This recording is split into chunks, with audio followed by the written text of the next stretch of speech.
Ladies and gentlemen, welcome to 18 on the 18th for March. My name is Chris Muhleners. I'm a member of the Cornell College Alumni Association Board of Directors. Now, every one of you is a member of the Cornell College Alumni Association. But what does that mean? It means that we look forward to hearing from you and also to provide you with additional updates whenever possible. We look forward to getting some additional comments from you in the comments below, and also for volunteers, for future people to join in on 18 on the 18th. The goal of today's program is to provide you with some updates on things happening on college, to reminisce a little bit about what we did while we were in school and what's been happening since, and also just to be able to get your ideas of additional things that you do want to connect with the college in the future. Today's topic is service, and we want to be prepared for April 18th, when we have Cornell College's National Day of Service. We're looking forward to seeing what you have in mind for your community to be able to give back and to help out everybody locally, to get engaged, to get involved with other college alumni, and to see what you can do to spread that word and that message around in your own communities. When I was on Cornell College campus, as a member of Phi Kappa Nu, we used to go out to the octagonal barn, the Seacrest octagonal barn. It was a barn that was made in like 1884. It was on the National Historic Registry in Iowa as of 1974, I believe.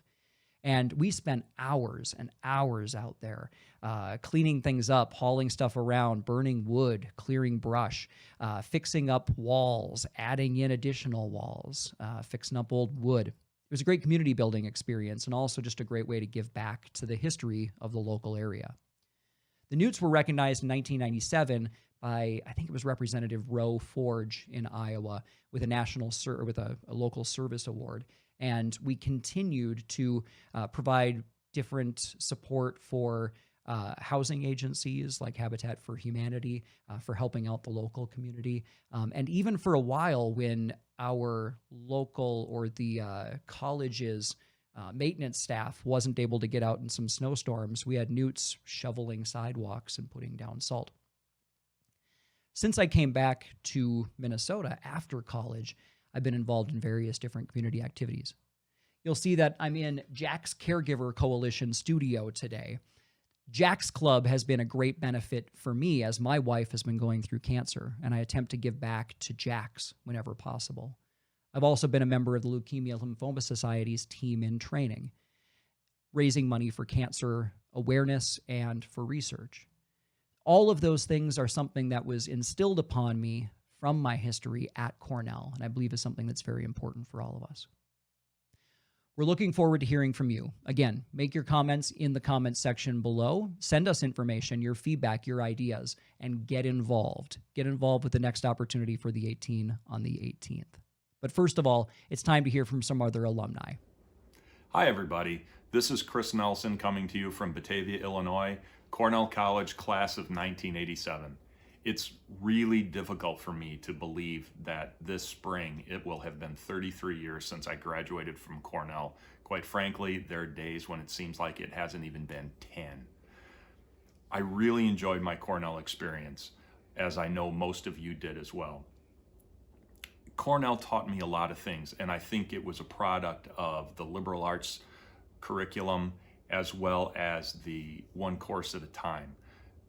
The big thing that I got out of it was the ability to learn how to develop relationships, many of those relationships with people I had who I didn't have familiarity with their backgrounds, people from a variety of backgrounds from around the world and around the country.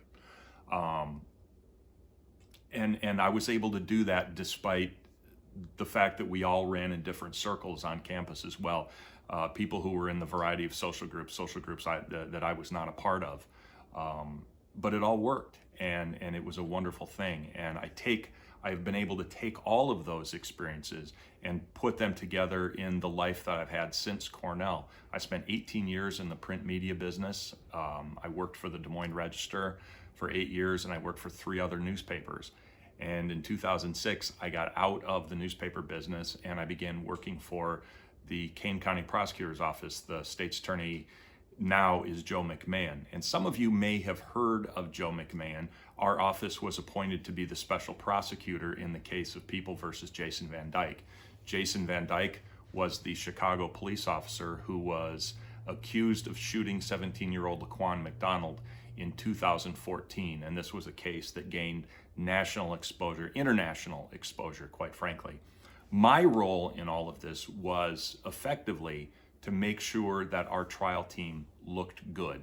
And in order to do that, I had to know certain players that and develop relationships with these people that I didn't know. I had to have a game plan. And I had to be willing to do all of this behind the scenes because, quite honestly, nobody cared how hard I worked. They just wanted to know that justice occurred, and I had to make sure the public felt good about the work that our trial team was doing, and I had to make sure that our trial team felt good about them presenting themselves to the public as it related to the media. And it was a great experience. The hard part of all of this was we were asked to take the case in I need to think for a moment here. We were asked to take the case in spring of 2016. We were appointed by the judge in August of 2016, and the case didn't go to trial until September of 2018. And I couldn't really even begin to make my plans about how all of this was going to go together because I had to rely on other people. And they didn't care because they had all kinds of other things. So it was a lot of waiting until finally we got a trial date, and then the case went to trial. And by then, things had started to fall in place because I was prepared, because I developed relationships, all things that I knew how to do because of the liberal arts background that I learned at Cornell College. And that's something that I know I'll take with me for a long time. It's helped me as a father, it's helped me as a husband, it's helped me professionally. It's all very meaningful. And it was a life experience too, I have to point out. I was right there in the courtroom when the jury came back and the clerk read that Jason was guilty of second-degree murder and 16 counts of aggravated battery with a firearm.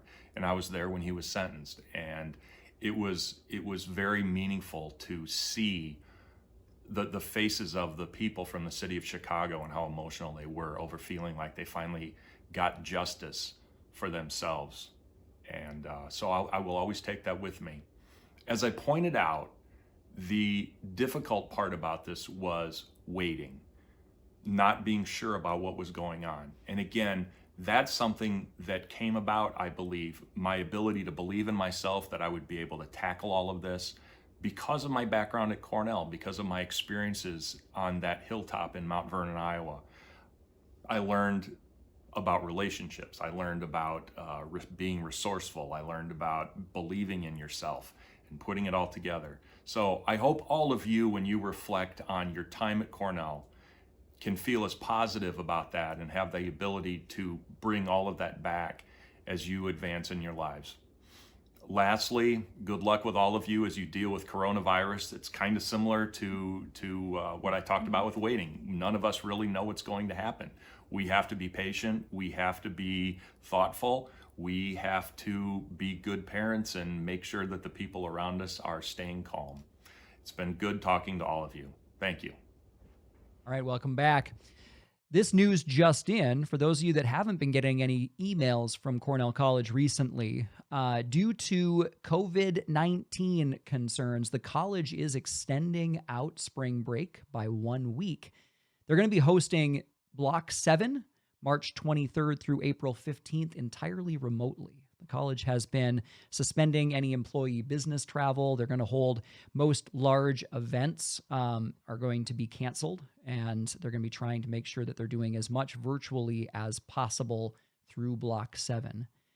They'll decide here sometime soon. We should be able to figure out if Block 8 is going to be happening and how that's going to be handled for commencement as well.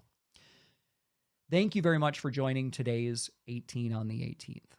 As we talked before, I definitely am looking forward to hearing your comments below. Give us feedback on this program, what you'd like to see for topics coming up in the future, And also, if you would like to join in a future 18 by the 18 on the 18th, then please go ahead and let us know.